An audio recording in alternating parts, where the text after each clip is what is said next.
आमच्या स्वानंद न्यूज चॅनलला सबस्क्राइब करा, बेल आयकॉन दाबा आणि पहा स्वानंद न्यूजचे व्हिडिओ सर्वात आधी आपल्या मोबाईलवर।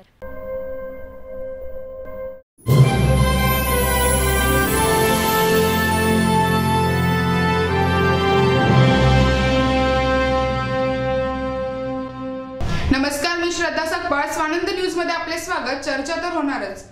उल्हासनगरमध्ये मांडूळ जातीच्या सापाची तस्करी करण्याचा प्रकार उघडकीस आला आहे।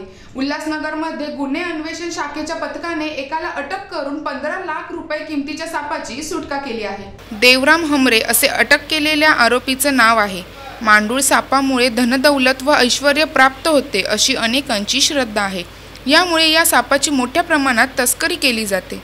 उल्हासनगर सेंचुरी रेवण कंपनीजवळ एक जण सापाची तस्करी करण्यासाठी येणार असल्याची गुप्त माहिती उल्हासनगर गुन्हे अन्वेषण विभागाला मिळाली होती। त्या अनुषंगाने परिसरामध्ये सापळा रचला असता एक जण संशयास्पदरित्या फिरत असल्याचे निदर्शनास आले। आरोपी देवराम हमरेकडील बॅगेची झडती घेतली असता त्यामध्ये 2 किलो 14 ग्राम वजनाचा व 3 फूट लांबीचा मांडूळ साप आढळून आला आहे। 15 लाख रुपयांना हा साप विकण्यात येणार होता अशी माहिती त्यांनी पोलिसांना दिली। सदर आरोपी हा टिटवाळा येथील राहणारा असून त्याच्याकडून 15,16,60 रुपये किमतीचा माल हस्तगत करण्यात आला आहे।